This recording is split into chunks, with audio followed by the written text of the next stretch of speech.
ಹುಡುಕಾಟ ಪ್ರಾರಂಭಿಸಿದ್ದು within 2 hours ಒಳಗಡೆನೆ ಸೌಜನ್ಯ ಸಿಗ್ತಾಳೆ. ಆದ್ರೆ ಶವ ಆಗಿ ಅವಳ ಕೈಗಳನ್ನ ಅವಳದೇ ದುಪಟ್ಟ ಅಂಡ್ ID ಕಾರ್ಡ್ ಇಂದ ಮರಕ್ಕೆ ಕಟ್ಟಿರ್ತಾರೆ. And most brutal part is ಅವಳ ಯೋನಿ, ಅವಳ ಏನಿತ್ತು ಅದ್ರ ಒಳಗಡೆ 6 ಇಂಚ್ ಮಣ್ಣು ತುಂಬಿರ್ತಾರೆ. ಓ ಬಿಡಪ್ಪ, ನಮ್ ಪೊಲೀಸ್ ಅವ್ರಿಗೆ ತಮ್ಮ ಡ್ಯೂಟಿ ಮೇಲೆ ಎಷ್ಟೊಂದು ನಿಷ್ಠೆ ಇದೆ, ಒಂದೇ ದಿನದಲ್ಲಿ ಆರೋಪಿನ ಹಿಡಿದ್ಬಿಟ್ರಲ್ಲ ಅಂತ ಪೊಲೀಸ್ ಅವ್ರ ಮೇಲೆ ಫುಲ್ ಒಂಥರ ಹೊಗಳ್ತಾ ಇರ್ತಾರೆ.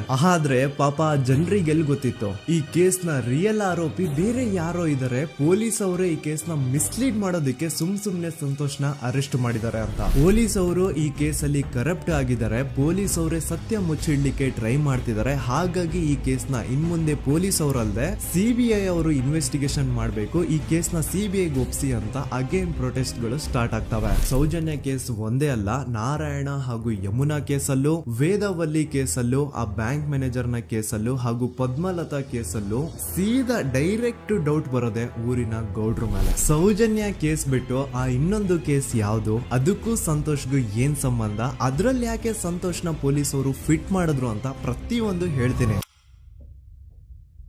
ನಾನು ಈ ಚಾನೆಲ್ ನ ಸ್ಟಾರ್ಟ್ ಮಾಡಿದಾಗಿಂದ one of the most requested video ಬಂದು ಸೌಜನ್ಯ ಕೇಸ್ ಬಗ್ಗೆ. ಸರಿ, ನಮ್ ದೂತ ಸಭೆಯ ಪ್ರಜೆಗಳು ಇಷ್ಟೊಂದು ಕೇಳ್ತಿದಾರಲ್ಲ, ಈ ಒಂದು ಕೇಸ್ ಬಗ್ಗೆ ವಿಡಿಯೋ ಮಾಡುವ ಅಂತ ಸೌಜನ್ಯ ಕೇಸ್ ಬಗ್ಗೆ ನಾನು ರಿಸರ್ಚ್ ಸ್ಟಾರ್ಟ್ ಮಾಡಿದೆ. ಅಂಡ್ ಟ್ರಸ್ಟ್ ಮೀ, ಎಷ್ಟೊಂದು ಕಾಂಪ್ಲೆಕ್ಸ್ ಈ ಒಂದು ಕೇಸ್ ಇದೆ ಅಂತಂದ್ರೆ ನನ್ ತಲೆನೇ ಕೆಟ್ಬಿಡ್ತು. ಬಟ್ ಡೋಂಟ್ ವರಿ, ನಿಮ್ಗಂತೂ ಪ್ರತಿ ಒಂದನ್ನ ತುಂಬಾ ಸಿಂಪಲ್ ಆಗಿ ಅರ್ಥ ಮಾಡಿಸ್ತೀನಿ. ಅನ್ಕೊಳ್ಳಿ, ಒಂದು ಊರು, ಆ ಊರಲ್ಲಿ ಒಂದು ಗೌಡ್ರ ಕುಟುಂಬ ಇದೆ. ಅಂಡ್ ಆ ಗೌಡ್ರ ಕುಟುಂಬ ತುಂಬಾನೇ ಪವರ್ಫುಲ್, ಲೈಕ್ ನಾವು ಮೂವೀಸ್ ಅಲ್ಲಿ ನೋಡ್ತೀವಲ್ಲ ಹಂಗೆ. ಸೊ ಗೌಡ್ರ ಊರು ಬಂದು ಧರ್ಮಸ್ಥಳ ಅಂತ. ಆ ಒಂದು ಊರಲ್ಲಿ ಇವ್ರಿಗೆ ಸಖತ್ ಕಂಟ್ರೋಲ್ ಇರುತ್ತೆ. ಈವನ್ ಅದೇ ಒಂದು ರೀಜನ್ ಅಲ್ಲಿ ಇರುವಂತಹ ಒಂದು ತುಂಬಾನೇ ಪಾಪ್ಯುಲರ್ ದೇವಸ್ಥಾನನು ಸಹ ಇವರೇ ಕಂಟ್ರೋಲ್ ಮಾಡ್ತಿರ್ತಾರೆ. ಆ ಒಂದು ದೇವಸ್ಥಾನ ಇಂದ ಈ ಗೌಡ್ರ ಕುಟುಂಬಕ್ಕೆ ಎಷ್ಟೊಂದು ದುಡ್ಡು ಬರ್ತಾ ಇರುತ್ತೆ ಅಂತಂದ್ರೆ, ಅದೇ ದುಡ್ಡಲ್ಲಿ ಇವರು ಬೇಜನ್ ಪ್ರೈವೇಟ್ ಪ್ರೈಮರಿ ಅಂಡ್ ಹೈಸ್ಕೂಲ್ಸ್ ನ ಸ್ಥಾಪನೆ ಮಾಡಿರ್ತಾರೆ, ಬೇಜನ್ ಪ್ರೈವೇಟ್ ಮೆಡಿಕಲ್ ಕಾಲೇಜಸ್ ಇರ್ತವೆ, ಅಂಡ್ ಬೇಜನ್ ಪ್ರೈವೇಟ್ ದೊಡ್ಡ ಹಾಸ್ಪಿಟಲ್ಸ್ ಇರ್ತವೆ. ಒಟ್ಟಲ್ಲಿ ಹೇಳ್ಬೇಕು ಅಂತಂದ್ರೆ ದುಡ್ಡಿನ ಸುರಿಮಳೆ ಇವ್ರಿಗೆ. ನೋಡಿ, ನಮ್ಮ ಭಾರತ ದೇಶದಲ್ಲಿ ಒಂದು ಕಾನೂನು ಇದೆ, ದ ರಿಲಿಜಿಯಸ್ ಎಂಡೋಮೆಂಟ್ ಆಕ್ಟ್ 1863 ಅಂತ. ಬೇಸಿಕಲಿ ಈ ಒಂದು ಕಾನೂನು ಏನ್ ಹೇಳುತ್ತೆ ಅಂತಂದ್ರೆ, ಭಾರತದಲ್ಲಿ ಯಾವ್ದೆಲ್ಲ ಹಿಂದೂ ಟೆಂಪಲ್ಸ್ ಇದಾವೋ ಅವೆಲ್ಲ ಗವರ್ಮೆಂಟ್ ಪ್ರಾಪರ್ಟಿ. ಆ ಹಿಂದೂ ಟೆಂಪಲ್ಸ್ ನ ಮ್ಯಾನೇಜ್ಮೆಂಟ್ ಎಲ್ಲ ಗವರ್ಮೆಂಟ್ ಕೈಗೆ ಹೋಗಿ ಗವರ್ಮೆಂಟ್ ಡಿಸೈಡ್ ಮಾಡುತ್ತೆ ಆ ಮ್ಯಾನೇಜ್ಮೆಂಟ್ ಅಲ್ಲಿ ಯಾರ್ ಕೆಲ್ಸಕ್ಕೆ ಇರಬೇಕು, ಯಾರ್ ಕೆಲ್ಸಕ್ಕೆ ಇರಬಾರ್ದು, ಅಂಡ್ ಆ ಟೆಂಪಲ್ ಇಂದ ಬರ್ತಿರುವಂತಹ ಡೊನೇಷನ್ ಅಮೌಂಟ್ ನ ಏನ್ ಮಾಡ್ಬೇಕು ಅಂತ. ಸೊ ಈ ಒಂದು ಕಾನೂನಿನ ಪ್ರಕಾರ ಗವರ್ಮೆಂಟ್ ಇಂಡಿಯಾದಲ್ಲಿ ಇರುವಂತಹ ಆಲ್ಮೋಸ್ಟ್ ಎಲ್ಲಾ ಹಿಂದೂ ಟೆಂಪಲ್ಸ್ ನ ತನ್ನ ಕಂಟ್ರೋಲ್ ಅಲ್ಲಿ ತಗೋತಾ ಇರ್ಬೇಕಾದ್ರೆ ಗವರ್ಮೆಂಟ್ ಅಫಿಷಿಯಲ್ಸ್ ಧರ್ಮಸ್ಥಳ ಶ್ರೀ ಮಂಜುನಾಥ ದೇವಸ್ಥಾನಕ್ಕೂ ರೀಚ್ ಔಟ್ ಮಾಡ್ತಾರೆ. ಅಂಡ್ ಆಗ ಇಷ್ಟು ದಿನ ಟೆಂಪಲ್ ನ ಕಂಟ್ರೋಲ್ ಮಾಡ್ತಿದ್ದಂತಹ ಆ ಗೌಡ್ರ ಕುಟುಂಬ ಏನ್ ಹೇಳುತ್ತೆ ಗೊತ್ತಾ, ಇಲ್ಲ ಇದು ಹಿಂದೂ ಟೆಂಪಲ್ ಅಲ್ಲ, ಇದು ಜೈನ್ ಫ್ಯಾಮಿಲಿಗೆ ಬಿಲಾಂಗ್ ಮಾಡುವಂತಹ ಒಂದು ಪ್ರೈವೇಟ್ ಟೆಂಪಲ್ ಅಂತ ಹೇಳ್ತಾರೆ. ನಾನ್ ಇಷ್ಟು ದಿನ ಧರ್ಮಸ್ಥಳ ಶ್ರೀ ಮಂಜುನಾಥ ದೇವಸ್ಥಾನ ಒಂದು ಹಿಂದೂ ಟೆಂಪಲ್ ಅಂತ ಅನ್ಕೊಂಡಿದ್ದೆ. ಆದ್ರೆ ಈಗಷ್ಟೇ ನನಗೂ ಗೊತ್ತಾಗಿದ್ದು ಇದು ಹಿಂದೂ ಟೆಂಪಲ್ ಅಲ್ಲ, ಇದು ಒಂದು ಜೈನ್ ಫ್ಯಾಮಿಲಿಗೆ ಬಿಲಾಂಗ್ ಮಾಡುವಂತಹ ಪ್ರೈವೇಟ್ ಜೈನ್ ಟೆಂಪಲ್ ಅಂತ. ಸೊ ಹೀಗಾಗಿ ಗವರ್ಮೆಂಟ್ ಅಫಿಷಿಯಲ್ಸ್ ಏನೂ ಮಾಡಕ್ಕಾಗದೆ ಇವತ್ತಿನವರೆಗೂ ಈ ಒಂದು ಧರ್ಮಸ್ಥಳ ಶ್ರೀ ಮಂಜುನಾಥ ದೇವಸ್ಥಾನನ ಒಂದು ಪ್ರೈವೇಟ್ ಟ್ರಸ್ಟ್ ನಡೆಸ್ಕೊಂಡು ಹೋಗ್ತಿದೆ. ಅಂಡ್ ಆ ಪ್ರೈವೇಟ್ ಟ್ರಸ್ಟ್ ನ ಓನರ್ ಯಾರು, ಅದೇ ಗೌಡ್ರ ಕುಟುಂಬ. ನೋಡಿ, ನಾನು ಈ ವಿಡಿಯೋದಲ್ಲಿ ಯಾರ್ದು ರಿಯಲ್ ನೇಮ್ಸ್ ನ ಬಳಸ್ತಿಲ್ಲ. ಪ್ರೀವಿಯಸ್ಲಿ ಬೇರೆ ಯೂಟ್ಯೂಬರ್ಸ್ ತಮ್ಮ ವಿಡಿಯೋಸ್ ಅಲ್ಲಿ ರಿಯಲ್ ನೇಮ್ಸ್ ನ ಬಳಸಿದ್ದಾರೆ ಅನ್ನೋ ಒಂದೇ ಒಂದು ಕಾರಣಕ್ಕೆ ಅವ್ರ ವಿಡಿಯೋಸ್ ನ ಡಿಲೀಟ್ ಮಾಡಿಸಿದ್ದಾರೆ. ಸೊ ಅವ್ರ ಜೊತೆ ಆಗಿದ್ದು ನನ್ ಜೊತೆ ಆಗೋದ್ ಬೇಡ, ಸತ್ಯ ಮುಚ್ಚೋಗೋದು ನನ್ಗೆ ಇಷ್ಟ ಇಲ್ಲ. ಹಾಗಾಗಿ ನಾನಿಲ್ಲಿ ರಿಯಲ್ ನೇಮ್ಸ್ ನ ಬಳಸ್ತಿಲ್ಲ. ಆದ್ರೆ ನಾನು ಯಾರನ್ನ ಪಾಯಿಂಟ್ ಔಟ್ ಮಾಡಿ ಹೇಳ್ತಿದ್ದೀನಿ ಅನ್ನೋದು ಮಾತ್ರ ನಿಮಗೆ ತುಂಬಾ ಕ್ಲಿಯರ್ಲಿ ಅರ್ಥ ಆಗುತ್ತೆ. Don't worry.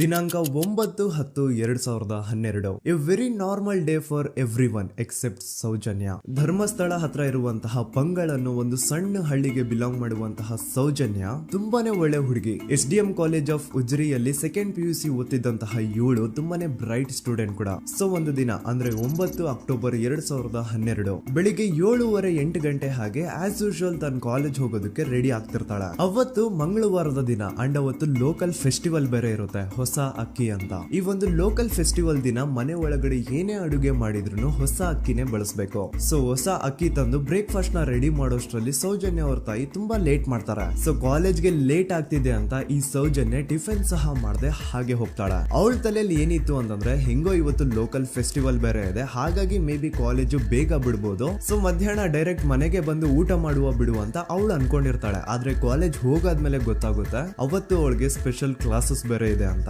ಸೌಜನ್ಯ ಬ್ರೇಕ್ಫಾಸ್ಟ್ ಕೂಡ ಮಾಡಿರಲ್ಲ ಅಂಡ್ ಲಂಚ್ ಬಾಕ್ಸ್ ಕೂಡ ತಂದಿರಲ್ಲ. ಹಾಗಾಗಿ ಲಂಚ್ ಟೈಮ್ ಅಲ್ಲಿ ಸೌಜನ್ಯನ ಒಬ್ಳು ಫ್ರೆಂಡ್ ಜಾನ್ವಿ ತಾನ್ ತಂದಿರುವಂತಹ ಲಂಚ್ ಬಾಕ್ಸ್ ಅಲ್ಲಿ ಒಂದಿಷ್ಟು ಲಂಚ್ ನ ಆಫರ್ ಮಾಡ್ತಾಳ. ಆದ್ರೆ ಸೌಜನ್ಯ ಪರವಾಗಿಲ್ಲ ನೀನ್ ತಿನ್ನು, ನಾನ್ ಮನೆಗೆ ಹೋಗ್ಬಿಟ್ಟು ಊಟ ಮಾಡ್ಕೊಂತೀನಿ ಅಂತ ಹೇಳ್ತಾಳ. ಸುಮಾರು ಮಧ್ಯಾಹ್ನದ 3:45ಕ್ಕೆ ಕಾಲೇಜ್ ಬಿಡುತ್ತೆ. ಸೌಜನ್ಯ ಕಾಲೇಜ್ ಇಂದ ಬಸ್ ಅಲ್ಲಿ ಬಂದು ನೇತ್ರಾವತಿ ಬಸ್ ಸ್ಟಾಪ್ ಹತ್ರ ಇಳ್ಕೋತಾಳ. ಅವಳ ಜೊತೆ ಅವಳ ಕ್ಲಾಸ್ ಮೇಟ್ಸ್ ಅಂಡ್ ಫ್ರೆಂಡ್ಸ್ ಎಲ್ಲ ಇರ್ತಾರೆ. ಸೊ ಅವ್ರಿಗೆಲ್ಲ ಬಾಯ್ ಹೇಳ್ಬಿಟ್ಟು ಸೌಜನ್ಯ ತನ್ನ ಮನೆ ಕಡೆಗೆ ಹೊರಡ್ತಾಳ. ನೇತ್ರಾವತಿ ಬಸ್ ಸ್ಟಾಪ್ ಇಂದ ಸೌಜನ್ಯ ಮನೆಗೆ 20 ಮಿನಿಟ್ಸ್ ನ ವಾಕ್ ಇರುತ್ತೆ. ಮ್ಯಾಕ್ಸ್ ಟು ಮ್ಯಾಕ್ಸ್ 30 ಮಿನಿಟ್ ಹಿಡಿಬಹುದು. ಸೊ ಸೌಜನ್ಯ ನಡ್ಕೊಂಡು ಮನೆ ಕಡೆಗೆ ಹೋಗ್ತಾ ಇರ್ತಾಳೆ. ಒಂದ್ ಸ್ವಲ್ಪ ದೂರದಲ್ಲಿ ಪ್ರಕೃತಿ ಹಾಸ್ಪಿಟಲ್ ಅಂತ ಒಂದಿರುತ್ತೆ. ಅಲ್ಲಿನ ಸೆಕ್ಯೂರಿಟಿ ಗಾರ್ಡ್ ಸೌಜನ್ಯ ನಡ್ಕೊಂಡು ಹೋಗ್ತಾ ಇರೋದನ್ನ ನೋಡ್ತಾನೆ ಕೂಡ.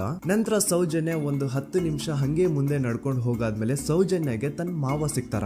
ಅವರು ಸೌಜನ್ಯನ ನೋಡಿ ಮಾತಾಡಿಸ್ತಾರೆ. ಯಾಕಮ್ಮ ಕಾಲೇಜಿಂದ ಇಷ್ಟು ಲೇಟ್ ಬರ್ತಿದ್ಯಾ ಅಂತ ಕೇಳ್ತಾರೆ. ಆಗ ಸೌಜನ್ಯ ಇಲ್ಲ ಮಾವ, ಕಾಲೇಜಲ್ಲಿ ಸ್ಪೆಷಲ್ ಕ್ಲಾಸ್ ಇತ್ತು ಹಾಗಾಗಿ ಲೇಟ್ ಆಗ್ಬಿಡ್ತು ಅಂತ ಹೇಳಿ ಒಂದೆರಡು ಮಾತಾಡಿಸಿ ನಂತರ ತನ್ನ ಮನೆ ಕಡೆ ತಾನು ಹೊರಡ್ತಾಳ. ಈಗ ಆ ಒಂದು ಪಾಯಿಂಟ್ ಇಂದ ಸೌಜನ್ಯಗೆ ತನ್ನ ಮನೆ ಹೋಗ್ಲಿಕ್ಕೆ 10 ನಿಮಿಷ ಬೇಕು. ಮ್ಯಾಕ್ಸ್ ಟು ಮ್ಯಾಕ್ಸ್ 20 ಮಿನಿಟ್ ಅನ್ಕೊಳ್ಳಿ. 3:45ಕ್ಕೆ ಕಾಲೇಜ್ ಬಿಟ್ರೆ ಅರೌಂಡ್ 4:30ಗೆ ಮನೇಲಿ ಇರ್ಬೇಕಾಗಿದ್ದು ಹುಡುಗಿ 6:30-7 ಗಂಟೆ ಆಗಿದ್ರು ಮನೆಗೆ ಸೇರಿರಲ್ಲ. ಸೊ ಮನೇಲಿ ಸೌಜನ್ಯ ಅವ್ರ ತಾಯಿಗೆ ಟೆನ್ಷನ್ ಸ್ಟಾರ್ಟ್ ಆಗುತ್ತೆ. ಏನಪ್ಪ ಈ ಹುಡುಗಿ ಎಷ್ಟೊತ್ತಾದ್ರೂ ಇನ್ನು ಮನೆಗ್ ಬಂದಿಲ್ವಲ್ಲ ಅಂತ. ಸೊ ಅವ್ರೇನ್ ಮಾಡ್ತಾರೆ, ಸೌಜನ್ಯ ಅವ್ರ ತಂದೆ ಕಾಲ್ ಮಾಡ್ಬಿಟ್ಟು ರೀ ಹಿಂಗೆ 3:30-4 ಗಂಟೆಗೆ ಕಾಲೇಜಿಂದ ಮನೆಗ್ ಬರ್ತಿದ್ದಿದ್ ನಮ್ ಹುಡುಗಿ ಇವತ್ತು 7 ಗಂಟೆ ಆದ್ರೂ ಇನ್ನು ಮನೆಗ್ ಬಂದಿಲ್ಲ, ನೀವು ಸ್ವಲ್ಪ ಬೇಗ ಮನೆಗ್ ಬಂದು ವಿಚಾರಿಸಿ ಅಂತ ಗಾಬ್ರಿಲಿ ಹೇಳ್ತಾರೆ. ಸರಿ ಅಂತ ಸೌಜನ್ಯ ಅವ್ರ ತಂದೆ ಮನೆಗ್ ಬಂದ್ಬಿಟ್ಟು ಸೌಜನ್ಯನ ಫ್ರೆಂಡ್ಸ್ ಕ್ಲಾಸ್ ಮೇಟ್ಸ್ ಯಾರ್ದೆಲ್ಲ ಅವ್ರ ಹತ್ರ ನಂಬರ್ ಇರುತ್ತೋ ಅವ್ರಿಗೆಲ್ಲ ಕಾಲ್ ಮಾಡ್ಬಿಟ್ಟು ಸೌಜನ್ಯ ಬಗ್ಗೆ ಕೇಳ್ತಾರ. ನಮ್ ಹುಡುಗಿ ಏನಾದ್ರೂ ನಿಮ್ ಮನೆಗ್ ಬಂದಿದ್ದಾಳ ಅಮ್ಮ ಅಂತ. ಆದ್ರೆ ಸೌಜನ್ಯನ ಫ್ರೆಂಡ್ಸ್ ಅಂಡ್ ಕ್ಲಾಸ್ ಮೇಟ್ಸ್ ಎಲ್ಲ ಇಲ್ಲ ಅಂಕಲ್ ನಮ್ ಮನೆಗಂತೂ ಸೌಜನ್ಯ ಏನು ಬಂದಿಲ್ಲ, ಅವಳು ಬಸ್ ಸ್ಟಾಪ್ ಇಂದ ಸೀದಾ ನಿಮ್ ಮನೆ ಕಡೆಗೇನೆ ಹೊರಟ್ಲಲ್ವಾ, ಯಾಕೆ ಇನ್ನೂ ಬಂದಿಲ್ವಾ ಅಂತ ಕೇಳ್ತಾರ. ಆಗ ಸೌಜನ್ಯ ಅವ್ರ ತಂದೆ ಇಲ್ಲಮ್ಮ ಬಂದಿಲ್ಲ ಹಾಗಾಗಿನೇ ಕಾಲ್ ಮಾಡಿರೋದು ಅಂತ ಹೇಳಿ ಕಾಲ್ ಕಟ್ ಮಾಡ್ತಾರ. ದೆನ್ ಸೌಜನ್ಯ ಅವ್ರ ತಂದೆ ಸೌಜನ್ಯ ಅವ್ರ ಮಾವ ಕಾಲ್ ಮಾಡ್ತಾರ. ಅಳಿಯ ಎಲ್ಲಿದ್ಯಾ, ನನ್ ಮಗಳು ಇನ್ನು ಮನೆಗ್ ಬಂದಿಲ್ಲ, ನೀನೇನಾದ್ರೂ ಅವಳನ್ನ ನೋಡ್ದ ಅಂತ ಕೇಳ್ತಾರ. ಆ ಕಡೆಯಿಂದ ಅವರು ಸೌಜನ್ಯನ ಮಾವ ಹೇಳ್ತಾರೆ, ನಾನ್ ನೋಡ್ದೆ 4:15 ಹಾಗೆ ಆ ಹುಡುಗಿ ಕಾಲೇಜಿಂದ ಬರ್ಬೇಕಾದ್ರೆ ನನಗ್ ಕಾಣಿಸಿದ್ಲು, ನಾನ್ ಸ್ವಲ್ಪ ಮಾತಾಡ್ದೆ ಅವಳ ಹತ್ರ, ಅದಾದ್ಮೇಲೆ ಅವಳು ಮನೆ ಕಡೆ ಹೋದ್ಲಲ್ಲ, ಯಾಕೆ ಇನ್ನೂ ಬಂದಿಲ್ವಾ ಅಂತ ಅವರೇ ಉಲ್ಟಾ ಕ್ವಶನ್ ಕೇಳ್ತಾರ. ಈ ಕಡೆ ಸೌಜನ್ಯ ಅವ್ರ ತಂದೆ ಇಲ್ಲ 7 ಗಂಟೆ ಆದ್ರೂ ಮಗು ಇನ್ನು ಮನೆಗ್ ಬಂದಿಲ್ಲ, ನಮ್ಗೆ ಯಾಕೋ ತುಂಬಾ ಗಾಬರಿ ಆಗ್ತಿದೆ, ನೀನೊಂದ್ ಕೆಲ್ಸ ಮಾಡು ನಮ್ಮವ್ರನ್ನೆಲ್ಲ ಸೇರ್ಸು ಎಲ್ರೂ ಸೇರಿ ಹುಡುಕುವ ಅವಳನ್ನ ಅಂತ ಸುಮಾರು ರಾತ್ರಿ 7 ಗಂಟೆಯಿಂದ ಹಿಡಿದು 11 ಗಂಟೆವರೆಗೂ ಸೌಜನ್ಯನ ಮನೆಯವರು ಅಂಡ್ ಊರಿನ ಜನ 200-300 ಜನ ಸೇರ್ಕೊಂಡು ಸೌಜನ್ಯನ ಹುಡುಕ್ತಾರೆ. ಆದ್ರೆ ಸೌಜನ್ಯನ ಒಂದು ಸುಳಿವು ಸಿಗಲ್ಲ. ಸೊ ಕೊನೆಗೆ ಸಹಾಯ ಕೇಳ್ತಾ ರಾತ್ರಿ 11 ಗಂಟೆ ಹಾಗೆ ಸೌಜನ್ಯನ ತಂದೆ ತಾಯಿ ಅಂಡ್ ಊರಿನ ಜನ ಎಲ್ಲ ಬೆಳ್ತಂಗಡಿ ಪೊಲೀಸ್ ಸ್ಟೇಷನ್ ಹತ್ರ ಹೋಗ್ತಾರ. ಅಲ್ಲಿ ಪೊಲೀಸ್ ಅವ್ರ ಹತ್ರ ಕಾಲೇಜ್ ಹೋಗಿದ್ ನಮ್ ಹುಡುಗಿ ಇಷ್ಟೊತ್ತಾದ್ರೂ ಇನ್ನು ಮನೆಗ್ ಬಂದಿಲ್ಲ, ಎಷ್ಟು ಹುಡುಕಿದ್ರು ಸಿಗ್ತಾ ಇಲ್ಲ, ಸೊ ಪ್ಲೀಸ್ ಒಂದು ಮಿಸ್ಸಿಂಗ್ ರಿಪೋರ್ಟ್ ನ ಫೈಲ್ ಮಾಡಿ ನಮ್ ಹುಡುಗಿನ ಹುಡುಕೊಡಿ ಅಂತ ಕೇಳ್ಕೊತಾರ. ಆದ್ರೆ ಪೊಲೀಸ್ ಅವರು ಒಪ್ಪಲ್ಲ. ಇಲ್ಲ ಯಾವುದೇ ಪರ್ಸನ್ ಮಿಸ್ಸಿಂಗ್ ಆದ್ರೆ ಆಫ್ಟರ್ 24 ಅವರ್ಸ್ ಆದ್ಮೇಲೆ ರಿಪೋರ್ಟ್ ಫೈಲ್ ಮಾಡಕ್ಕಾಗೋದು. ಸೊ ನೀವ್ ಒಂದ್ ಕೆಲ್ಸ ಮಾಡಿ, ಈಗ ಮನೆಗ್ ಹೋಗಿ ನಾಳೆ ಬೆಳಿಗ್ಗೆವರೆಗೂ ನೋಡಿ, ನಾಳೆ ಬೆಳಿಗ್ಗೆವರೆಗೂ ನಿಮ್ ಮಗಳು ನಿಮ್ ಮನೆಗ್ ಬಂದಿಲ್ಲ ಅಂತಂದ್ರೆ ಆಗ ಬಂದ್ಬಿಟ್ಟು ಮಿಸ್ಸಿಂಗ್ ರಿಪೋರ್ಟ್ ನ ಫೈಲ್ ಮಾಡಿಸಿ ಅಂತ ಹೇಳಿ ಕಳಿಸ್ತಾರ. ಆಗ ಆಲ್ಮೋಸ್ಟ್ ಮಿಡ್ ನೈಟ್ ಆಗಿರೋದ್ರಿಂದ ಅಂಡ್ ಮಳೆ ಬೇರೆ ತುಂಬಾ ಜೋರಾಗಿ ಬರ್ತಾ ಇರುತ್ತೆ. ಸೊ ಈ ಸಿಚುವೇಶನ್ ಅಲ್ಲಿ ಸೌಜನ್ಯನ ಹುಡುಕ್ಲಿಕ್ಕೆ ಆಗಲ್ಲ. ನಾಳೆ ಬೆಳಿಗ್ಗೆ ಸೇರ್ಕೊಂಡು ಅಗೇನ್ ಎಲ್ರು ಸೌಜನ್ಯನ ಹುಡುಕುವ ಅಂತ ಸೌಜನ್ಯನ ಮನೆಯವರು ಅಂಡ್ ಊರಿನ ಜನ ಎಲ್ರು ತಮ್ಮ ಮನೆಗೆ ಹೋಗ್ಬಿಡ್ತಾರ. ನೆಕ್ಸ್ಟ್ ದಿನ ಅಂದ್ರೆ 10 ಅಕ್ಟೋಬರ್ 2012 ಬುಧವಾರದ ದಿನ ಬೆಳಿಗ್ಗೆ 10 ಗಂಟೆ ಹಾಗೆ ಸೌಜನ್ಯನ ಮನೆಯವರು ಅಂಡ್ ಊರಿನ 200-300 ಜನ ಸೇರ್ಕೊಂಡು ಅಗೇನ್ ಸೌಜನ್ಯಗೋಸ್ಕರ ಹುಡುಕಾಟ ಸ್ಟಾರ್ಟ್ ಮಾಡ್ತಾರ. ಹುಡುಕಾಟ ಪ್ರಾರಂಭಿಸಿದ್ದು ವಿತಿನ್ 2 ಅವರ್ಸ್ ಒಳಗಡೆನೆ ಸೌಜನ್ಯ ಸಿಗ್ತಾಳೆ. ಆದ್ರೆ ಶವ ಆಗಿ ಆ 200-300 ಊರಿನ ಜನ ಎಲ್ಲ ಸೇರ್ಕೊಂಡು ಏನ್ ಸೌಜನ್ಯನ ಹುಡುಕ್ತಾ ಇದ್ರು ಅದರಲ್ಲಿ ಯಾರೋ ಒಬ್ರಿಗೆ ಸೌಜನ್ಯನ ಮನೆಯಿಂದ ಕೇವಲ 10 ನಿಮಿಷ ದೂರದಲ್ಲಿರುವಂತಹ ಒಂದು ಹಳ್ಳನ ದಡದಲ್ಲಿ ಸೌಜನ್ಯನ ಮೃತದೇಹ ಸಿಗುತ್ತಾ. ಈಗ ಸತ್ತಿರುವಂತಹ ಸೌಜನ್ಯನ ಡೆಡ್ ಬಾಡಿ ಯಾವ ಒಂದು ಕಂಡೀಷನ್ ಅಲ್ಲಿ ಇತ್ತು ಅಂತ ಹೇಳ್ತೀನಿ, ಸ್ವಲ್ಪ ಗಮನ ಇಟ್ಟು ಕೇಳಿಸ್ಕೊಳ್ಳಿ. ಅವಳ ಕೈಗಳನ್ನ ಅವಳದೇ ದುಪಟ್ಟ ಅಂಡ್ ID ಕಾರ್ಡ್ ಇಂದ ಮರಕ್ಕೆ ಕಟ್ಟಿರ್ತಾರ. ಅವಳ ಬಾಡಿ ಎಲ್ಲ ನೇಕೆಡ್ ಇರುತ್ತೆ, ಮೈ ಮೇಲೆ ಸರಿಯಾದ ಬಟ್ಟೆ ಇರಲ್ಲ, ಮೈ ಮೇಲೆ ಮಲ್ಟಿಪಲ್ ಕಟ್ ಮಾರ್ಕ್ಸ್ ಇರುತ್ತೆ, ತುಂಬಾ ಜೋರಾಗಿ ಹೊಡೆದಿರುವಂತಹ ಗಾಯಗಳು ಮೈ ಮೇಲೆ ಎದ್ದು ಕಾಣಿಸ್ತಿರ್ತವೆ. ಅವಳ ರಿಪ್ಸ್ ಎದೆ ಭಾಗದ ಮೂಳೆಗಳೆಲ್ಲ ಮುರಿದು ಹೋಗ್ಬಿಟ್ಟಿರ್ತವೆ. And most brutal part is ಅವಳ ಯೋನಿ, ಅವಳ ಏನಿತ್ತು ಅದ್ರ ಒಳಗಡೆ 6 ಇಂಚ್ ಮಣ್ಣು ತುಂಬಿರ್ತಾರೆ. ಆ ಬಾಡಿ ಕಂಡೀಷನ್ ನ ನೋಡಿದಾದ್ಮೇಲೆ ಒಂದಂತೂ ತುಂಬಾ ಕ್ಲಿಯರ್ ಆಗಿ ಅರ್ಥ ಆಗುತ್ತೆ, ಅವಳನ್ನ ಯಾರೋ ತುಂಬಾ ಫೋರ್ಸ್ಫುಲಿ ಮಾಡಿ ನಂತರ ನಿರ್ದಯವಾಗಿ ಸಾಯಿಸಿದ್ದಾರೆ ಅಂತ. ಇಲ್ಲಿ ಕ್ರಿಮಿನಲ್ಸ್ ನ ಬುದ್ಧಿವಂತಿಕೆ ನೋಡಿ ಪೊಲೀಸ್ ಅವ್ರಿಗೆ ಏನೂ ಸುಳಿವು ಸಿಗ್ಬಾರ್ದು ಅಂತ ಅವಳ ಯೋನಿ ಒಳಗಡೆ 6 ಇಂಚ್ ಅಷ್ಟು ಮಣ್ಣು ತುಂಬ ಹೋಗಿರ್ತಾರೆ. ಸೊ ದೆನ್ ಪೊಲೀಸ್ ಅವ್ರಿಗೆ ವಿಷಯ ಗೊತ್ತಾಗುತ್ತೆ. ಅವರು ಸ್ಪಾಟ್ ಗೆ ಬಂದು ಸೌಜನ್ಯನ ಬಾಡಿನ ರಿಕವರ್ ಮಾಡಿ ಆ ಒಂದು ಸ್ಪಾಟ್ ನ ಕಂಪ್ಲೀಟ್ ಸೀಸ್ ಮಾಡ್ತಾರೆ. ಒಬ್ಳು ಸಾಮಾನ್ಯ ಮಿಡಲ್ ಕ್ಲಾಸ್ ಹುಡುಗಿ, ಒಬ್ಳು ವೆರಿ ಬ್ರೈಟ್ ಸ್ಟೂಡೆಂಟ್ ನ ಈ ಮಟ್ಟಿಗೆ ಇಷ್ಟು ನಿರ್ದಯವಾಗಿ ಸಾಯಿಸಿರೋದು ಯಾರು? ಇನ್ ಕೇಸ್ ಏನಾದ್ರೂ ಈ ಕ್ರೈಮ್ ಮಾಡಿದವನು ಸಿಕ್ಕಿ ಬಿದ್ರೆ ಅವನ್ನ ಸುಮ್ನೆ ಬಿಡಬಾರ್ದು ಅಂತ ಜನ ಆಕ್ರೋಶ ವ್ಯಕ್ತಪಡಿಸ್ತಾರೆ. ಅಂಡ್ ಗೆಸ್ ವಾಟ್, ನಮ್ ಪೊಲೀಸ್ ಅವರು ಇಷ್ಟೊಂದು ಫಾಸ್ಟ್ ಆಗಿ ಇನ್ವೆಸ್ಟಿಗೇಷನ್ ಕಂಪ್ಲೀಟ್ ಮಾಡ್ತಾರೆ ಅಂತ ನಾನಂತೂ ಎಕ್ಸ್ಪೆಕ್ಟ್ ಮಾಡಿರ್ಲಿಲ್ಲ. ಅಂಡ್ ಈವನ್ ಈ ಒಂದು ವಿಷಯದಿಂದ ಊರಿನ ಜನನು ಶಾಕ್ ಆಗ್ತಾರೆ. ಸೌಜನ್ಯ ಬಾಡಿ ಸಿಕ್ಕಿದ್ದ ನೆಕ್ಸ್ಟ್ ದಿನ ಅಂದ್ರೆ 11 ಅಕ್ಟೋಬರ್ 2012 ಸಂಜೆ 5 ಗಂಟೆ ಹಾಗೆ ಯಾರು ಸೌಜನ್ಯನ ಮರ್ಡರ್ ಮಾಡಿದ್ನೋ ಆ ಕ್ರಿಮಿನಲ್ ಕೂಡ ಸಿಕ್ಕಿ ಬೀಳ್ತಾನೆ. ಈಗ ನೀವು ಥಿಂಕ್ ಮಾಡ್ಬೋದು, ಸೌಜನ್ಯನ ಯಾರು ಮರ್ಡರ್ ಮಾಡಿದ್ರು ಅಂಡ್ ಯಾರ ಕ್ರೈಮ್ ನ ಮಾಡಿದ್ರು ಅವನು ನೆಕ್ಸ್ಟ್ ದಿನಾನೇ ಸಿಕ್ಕಿ ಬಿದ್ದ. ಹಾಗಿದ್ರೆ ಈ ಕೇಸ್ ಯಾವಾಗ್ಲೂ ಕ್ಲೋಸ್ ಆಗ್ಬಿಡ್ಬೇಕಿತ್ತು. ಆದ್ರೂ ಸ್ಟಿಲ್ ಇವತ್ತಿನ ದಿನವರೆಗೂ ಯಾಕೆ ಈ ಕೇಸ್ ಪದೇ ಪದೇ ನ್ಯೂಸ್ ಅಲ್ಲಿ ಬರುತ್ತೆ ಅಂದ್ರೆ, ನಮ್ ದೂತ ಸಭೆಯ ಪ್ರಜೆಗಳೇ ರೆಡಿ ಆಗಿ, ಆರೋಪಿ ಸಿಕ್ಕಾದ್ಮೇಲೆ ಈ ಕೇಸು ಕ್ಲೋಸ್ ಆಗಿಲ್ಲ. ಆಕ್ಚುಲಿ ಈ ಕೇಸು ಓಪನ್ ಆಗಿದ್ದೆ ಈಗ. ನೋಡಿ, ಸೌಜನ್ಯನ ಬಾಡಿ ಸಿಕ್ಕಿದ್ದು ನೆಕ್ಸ್ಟ್ ದಿನ ಅಂದ್ರೆ 11 ಅಕ್ಟೋಬರ್ 2012. PSI ಯೋಗೇಶ್ ಅವರು ಯಾರನ್ನ ಈ ಕೇಸಲ್ಲಿ ಅರೆಸ್ಟ್ ಮಾಡಿದ್ರು ಅಂದ್ರೆ ಆತನ ಹೆಸರು ಬಂದು ಸಂತೋಷ್ ರಾವ್. 28-29 ವಯಸ್ಸಿರುವಂತಹ Santosh Rao first of all ಧರ್ಮಸ್ಥಳದವನು ಅಲ್ವೇ ಅಲ್ಲ, ಅವನು ಶೃಂಗೇರಿ ಅವನು. ಸಂತೋಷ್ ರಾವ್ ನ ತಂದೆ ಸ್ಕೂಲ್ ಟೀಚರ್ ಅಂಡ್ ತಾಯಿ ಹೌಸ್ ವೈಫ್. ಸಂತೋಷ್ ಮೊದ್ಲಿಂದನೂ ಒಂದ್ ಸ್ವಲ್ಪ ಮೆಂಟಲಿ ಇಲ್ಲಿರೋದ್ರಿಂದ ಅವನಿಗೆ ವಿದ್ಯೆ ಬರಹ ಅನ್ನೋದು ತಲೆಗೆ ಹೋಗಿರಲ್ಲ. ಹಾಗಾಗಿ ಅವನು ಶೃಂಗೇರಿಯಲ್ಲಿ ಒಂದು ಹೋಟೆಲ್ ಅಲ್ಲಿ ಕೆಲಸ ಮಾಡ್ತಿರ್ತಾನೆ. ಮೆಂಟಲಿ ಅನ್ಸ್ಟೇಬಲ್ ಇದ್ರೂ ಸಹ ಈತನಿಗೆ ದೇವ್ರ ಮೇಲೆ ಬಹಳ ನಂಬಿಕೆ ಇರುತ್ತೆ. ಹಾಗಾಗಿ ತಿಂಗಳಿಗೆ ಒಮ್ಮೆ ಆದ್ರೂ, ಅಟ್ಲೀಸ್ಟ್ 2 ತಿಂಗಳಿಗೆ ಒಮ್ಮೆ ಆದ್ರೂ ಈತ ಯಾವ್ದಾದ್ರು ಒಂದು ಪುಣ್ಯಕ್ಷೇತ್ರಕ್ಕೆ ವಿಸಿಟ್ ಮಾಡಿ ಬರ್ತಿರ್ತಾನೆ. ಹಾಗೇನೆ ಈ ಸತಿನೂ ಸಹ ಈತ ಧರ್ಮಸ್ಥಳಕ್ಕೆ ಬಂದಿರ್ತಾನೆ. ಇವನು ಧರ್ಮಸ್ಥಳಕ್ಕೆ ಬಂದಿದ್ದು ದಿನಾಂಕ 9 ಅಕ್ಟೋಬರ್ 2012. ಈ ದಿನಾಂಕನ ಸ್ವಲ್ಪ ನೋಟ್ ಮಾಡಿ ಇಟ್ಕೊಳ್ಳಿ, ಯಾಕಂತಂದ್ರೆ ಮುಂದೆ ಈ ಕೇಸಲ್ಲಿ ಇದೇ ಮೇಜರ್ ಟರ್ನಿಂಗ್ ಪಾಯಿಂಟ್. ಸೊ ಸೌಜನ್ಯನ ಡೆತ್ ಆಗಿಂತ ಒಂದು ದಿನ ಹಿಂದೆ ಧರ್ಮಸ್ಥಳಕ್ಕೆ ಬಂದಿರುವಂತಹ ಸಂತೋಷ್ ರಾವ್ಗೆ ಎಲ್ಲನೂ ಉಳ್ಕೊಳ್ಳಿಕ್ಕೆ ಹೋಟೆಲ್ ಅಲ್ಲಿ ಅಥವಾ ಲಾಡ್ಜ್ ಅಲ್ಲಿ ರೂಮ್ ಸಿಗಲ್ಲ. ರೀಸನ್ ಇಷ್ಟೇ, ಸಂತೋಷ್ ರಾವ್ ನೋಡ್ಲಿಕ್ಕೆ ಸ್ವಲ್ಪ ಮೆಂಟಲಿ ಅನ್ಸ್ಟೇಬಲ್ ಪರ್ಸನ್ ತರ ಇರ್ತಾನೆ. ಅವನ ಅವತಾರ, ಅವನ ವೇಷಭೂಷಣ ಅಷ್ಟು ಸರಿ ಇರಲ್ಲ. ಹಾಗಾಗಿ ಇವನ್ಗೆ ಯಾವುದೇ ಒಂದು ಹೋಟೆಲ್ ಅಲ್ಲಿ ಅಥವಾ ಲಾಡ್ಜ್ ಅಲ್ಲಿ ಎಲ್ಲಿನೂ ರೂಮ್ ಸಿಗಲ್ಲ. ಸೊ ಉಳ್ಕೊಳ್ಳೋಕೆ ಜಾಗ ಸಿಗದೆ ಇವನೇನ್ ಮಾಡ್ತಾನೆ, ಅಲ್ಲೇ ಹತ್ರದಲ್ಲಿರುವಂತಹ ಬಾಹುಬಲಿ ಬೆಟ್ಟಕ್ಕೆ ಹೋಗಿ ಅಲ್ಲಿರುವಂತಹ ಬಾಹುಬಲಿ ಸ್ಟ್ಯಾಚ್ಯೂ ಹತ್ರನೇ ಆಶ್ರಯ ತಗೊಳ್ತಾನೆ. ಅಂಡ್ 1-2 ದಿನ ಅವನು ಅಲ್ಲೇ ಉಳ್ಕೋತಾನೆ ಕೂಡ. ಡೇ ಟೈಮ್ ಅಲ್ಲಿ ಧರ್ಮಸ್ಥಳಕ್ಕೆ ಬಂದು ಧರ್ಮಸ್ಥಳ ಶ್ರೀ ಮಂಜುನಾಥ ದೇವಸ್ಥಾನದಲ್ಲಿ ಇದ್ದು ಅಲ್ಲೇ ಪ್ರಸಾದ ಊಟ ಎಲ್ಲ ಮಾಡಿ ನಂತರ ನೈಟ್ ಆಗ್ತಿದ್ದಂಗೆ ಬಾಹುಬಲಿ ಬೆಟ್ಟಕ್ಕೆ ಹೋಗಿ ಆ ಸ್ಟ್ಯಾಚ್ಯೂ ಹತ್ರನೇ ಮಲ್ಕೊಳ್ತಿರ್ತಾನೆ. ಸೊ ಒಂದು ದಿನ ಅಂದ್ರೆ 11 ಅಕ್ಟೋಬರ್ 2012 ಸಂಜೆ 5 ಗಂಟೆ ಹಾಗೆ ಈ ಸಂತೋಷ್ ರಾವ್ ತನ್ನ ಪಾಡಿಗೆ ತಾನು ಆ ಬೆಟ್ಟದ ಮೇಲೆ ಕೂತ್ಕೊಂಡು ಸೀನರೀಸ್ ನ ಎಂಜಾಯ್ ಮಾಡ್ತಾ ಇರಬೇಕಾದ್ರೆ ಯಾರೋ ಅದೇ ಊರಿನ 5 ಜನ ಕಿಡಿಗೇಡಿಗಳು ಬಂದು ಇವನ ಹತ್ರ ಜಗಳ ತೆಗಿತಾರ. ಈ 5 ಜನ ಯಾರು ಅಂತ ನಂತರ ಹೇಳ್ತೇನೆ. ಸೊ ಈ 5 ಜನ ಕಿಡಿಗೇಡಿಗಳು ಸಂತೋಷ್ ರಾವ್ ಹತ್ರ ಜಗಳ ತೆಗೆದು ಅವನ ಅವಾಚ್ಯ ಶಬ್ದಗಳಿಂದ ಬೈದು ಅವನ್ನ ಹೊಡೆದು, ಅಷ್ಟೇ ಸಾಲದೆ ಆ 5 ಜನ ಸಂತೋಷ್ ರಾವ್ನ ಪೊಲೀಸ್ ಸ್ಟೇಷನ್ಗೆ ಎಳ್ಕೊಂಡ್ ಬಂದು ಇವನು ನಾವು ಬಾಹುಬಲಿ ಬೆಟ್ಟಕ್ಕೆ ಅಂತ ಹೋಗಿದ್ರೆ ಅಲ್ಲಿ ನಮ್ಮ ಮೇಲೆ ಅಟ್ಯಾಕ್ ಮಾಡ್ದ, ಇವ್ನು ನೋಡ್ಲಿಕ್ಕೂ ಸಹ ಒಳ್ಳೆ ಸೈಕೋ ಕಿಲ್ಲರ್ ಇದ್ದಂಗಿದಾನೆ, ನಮ್ಗೆ ಯಾಕೋ ನಿನ್ನೆ ನಮ್ಮ ಊರಲ್ಲಿ ನಡೆದಿರುವಂತಹ ಘಟನೆ ಆ ಸೌಜನ್ಯನ ಮರ್ಡರ್ ಇವನೇ ಮಾಡಿದಾನೆ ಅಂತ ಡೌಟ್ ಬರ್ತಿದೆ ಅಂತ ಆ 5 ಜನ ಕಿಡಿಗೇಡಿಗಳು ಸಂತೋಷ್ ರಾವ್ನ ಪೊಲೀಸ್ ಅವ್ರ ಹತ್ರ ಹಾಕೊಡ್ತಾರ. ಅಂಡ್ ಪೊಲೀಸ್ ಅವ್ರು ಕೂಡ ಎಂತವ್ರು ನೋಡಿ, ಯಾರೋ 5 ಜನ ಕಿಡಿಗೇಡಿಗಳು ಬಂದು ಇವನೇ ಕೊಲೆ ಮಾಡಿದಾನೆ ಅಂತ ಹೇಳಿದ ತಕ್ಷಣ ಹಿಂದೆ ಮುಂದೆ ಕ್ರಾಸ್ ಚೆಕ್ ಮಾಡದೆ ಸಂತೋಷ್ ರಾವ್ನ ಅರೆಸ್ಟ್ ಮಾಡಿ ಸೌಜನ್ಯ ಕೇಸ್ ನ ಆರೋಪಿ ಸಿಕ್ಕಿದಾನೆ ಅಂತ ಎಲ್ಲಾ ಕಡೆ ಘೋಷಣೆ ಮಾಡ್ಬಿಡ್ತಾರ. ಜನರಿಗೆ ಈ ಕಡೆ ಒಂಥರ ನೆಮ್ಮದಿ, ಓ ಬಿಡಪ್ಪ ನಮ್ ಪೊಲೀಸ್ ಅವ್ರಿಗೆ ತಮ್ಮ ಡ್ಯೂಟಿ ಮೇಲೆ ಎಷ್ಟೊಂದು ನಿಷ್ಠೆ ಇದೆ, ಒಂದೇ ದಿನದಲ್ಲಿ ಆರೋಪಿನ ಹಿಡಿದ್ಬಿಟ್ರ ಅಂತ ಪೊಲೀಸ್ ಅವ್ರ ಮೇಲೆ ಫುಲ್ ಒಂಥರ ಹೊಗಳ್ತಾ ಇರ್ತಾರೆ.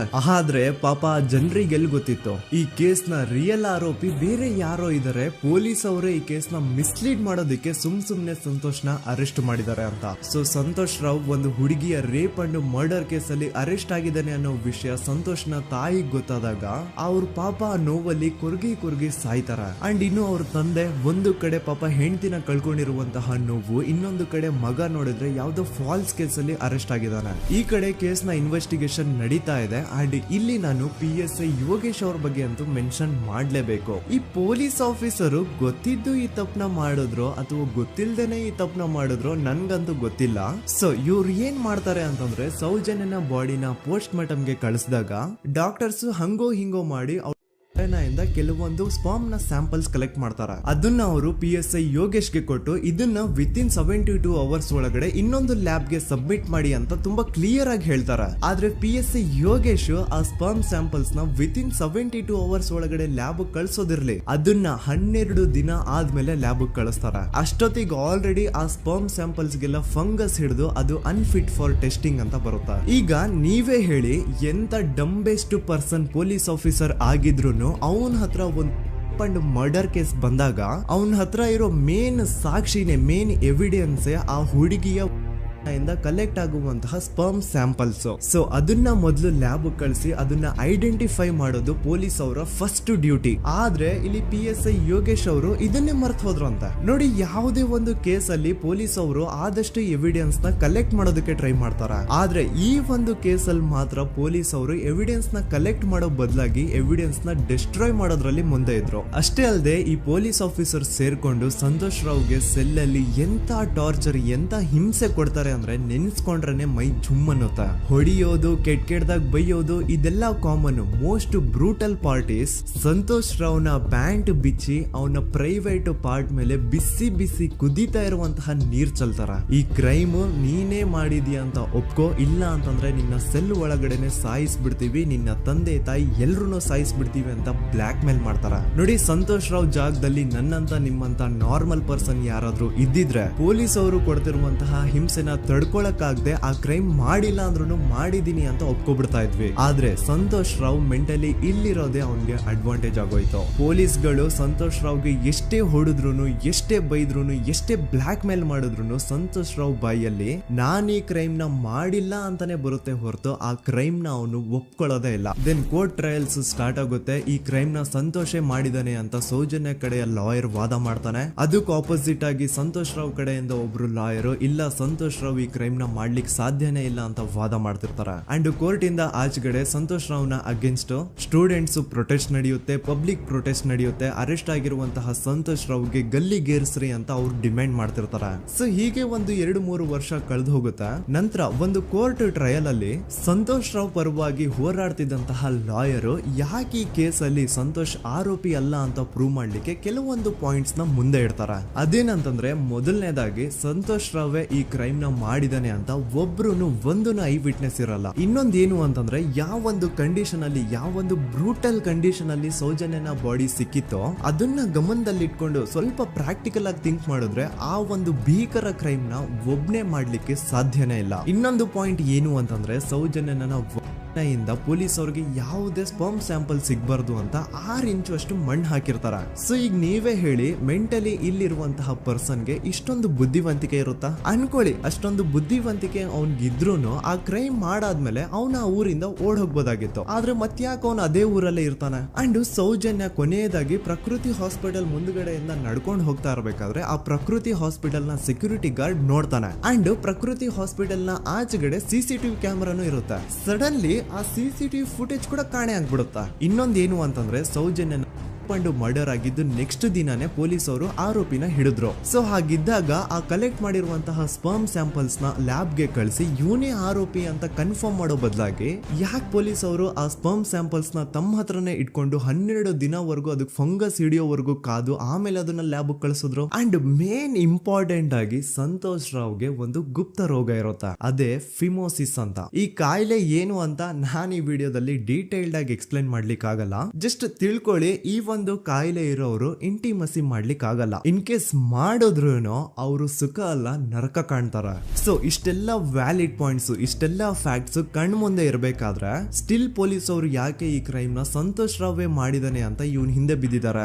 ಯಾಕೆ ಅವರು ಈ ಕ್ರೈಮ್ ಇವನ್ ಬಿಟ್ರೆ ಬೇರೆ ಯಾರಾದ್ರೂ ಮಾಡಿರ್ಬೋದಲ್ಲ ಅಂತ ಆ ಆಂಗಲ್ ಅಲ್ಲಿ ಇನ್ವೆಸ್ಟಿಗೇಷನ್ ಮಾಡ್ತಿಲ್ವಲ್ಲ ಅಂತ ಪೊಲೀಸ್ ಅವರ ಇನ್ವೆಸ್ಟಿಗೇಷನ್ ಮೇಲೆ ಈಗ ಕ್ವಶನ್ ಬರುತ್ತೆ. So after hearing all of this, ಎಲ್ಲರಿಗೂ ಈಗ ಪೊಲೀಸ್ ಅವರ ಇನ್ವೆಸ್ಟಿಗೇಷನ್ ಇನ್ವೆಸ್ಟಿಗೇಷನ್ ಮೇಲೆ ಡೌಟ್ ಬರುತ್ತೆ. ಅಂಡ್ ಈವನ್ ಸೌಜನ್ಯ ಅವ್ರ ಮನೆಯವರು ಕೂಡ ನಿಜವಾದ ಆರೋಪಿ ಸಂತೋಷ್ ಅಲ್ಲ ಅಂತ ತಮ್ಮ ಅಭಿಪ್ರಾಯನ ವ್ಯಕ್ತಪಡಿಸ್ತಾರೆ. ಆಗ ಅಲ್ಲಿವರೆಗೂ ಸಂತೋಷ್ ರಾವ್ನ ಗಲ್ಲಿಗೇರಿಸಿ ಅಂತ ಏನು student protest and public protest ಎಲ್ಲ ನಡೀತಾ ಇತ್ತು, ಈಗ ಅದೆಲ್ಲ ನಿಂತು ಹೋಗಿ ಎಲ್ಲಾ ಹೇಟ್ ರೇಟ್ ಪೊಲೀಸ್ ಅವ್ರ ಕಡೆಗೆ ಹೋಗುತ್ತೆ. ಪೊಲೀಸ್ ಅವರು ಈ ಕೇಸಲ್ಲಿ ಕರಪ್ಟ್ ಆಗಿದ್ದಾರೆ, ಪೊಲೀಸ್ ಅವರೇ ಸತ್ಯ ಮುಚ್ಚಿಡ್ಲಿಕ್ಕೆ ಟ್ರೈ ಮಾಡ್ತಿದ್ದಾರೆ. ಹಾಗಾಗಿ ಈ ಕೇಸ್ ನ ಇನ್ಮುಂದೆ ಪೊಲೀಸ್ ಅವರಲ್ಲದೆ ಸಿಬಿಐ ಅವರು ಇನ್ವೆಸ್ಟಿಗೇಷನ್ ಮಾಡಬೇಕು, ಈ ಕೇಸ್ ನ ಸಿಬಿಐ ಒಪ್ಸಿ ಅಂತ ಅಗೇನ್ ಪ್ರೊಟೆಸ್ಟ್ ಗಳು ಸ್ಟಾರ್ಟ್ ಆಗ್ತವೆ. ಸೊ ಧರ್ಮಸ್ಥಳದಲ್ಲಿ ಇಷ್ಟೊಂದು ಹೋರಾಟಗಳಾಗ್ತಿದಾವೆ, ಒಬ್ಳು ಹುಡುಗಿ ಜೊತೆ ಇಷ್ಟೊಂದು ಅನ್ಯಾಯ ಆಗಿದೆ, ಆದ್ರೂ ಸಹ ಧರ್ಮಾಧಿಕಾರಿ ಏನು ಮಾತೇ ಆಡ್ತಿಲ್ವಲ್ಲ ಈ ಹುಡುಗಿ ಬಗ್ಗೆ ಅಂತ ಜನರು ಪ್ರಶ್ನೆ ಮಾಡಿದಾಗ ಆಗ ಧರ್ಮಾಧಿಕಾರಿನೂ ಜನರು ಮುಂದೆ ಬಂದ್ಬಿಟ್ಟು ಈ ಕೇಸ್ ನ ಸಿಬಿಐ ಒಪ್ಸಿ ಅಂತ ಹೋರಾಟ ಮಾಡ್ತಾರ.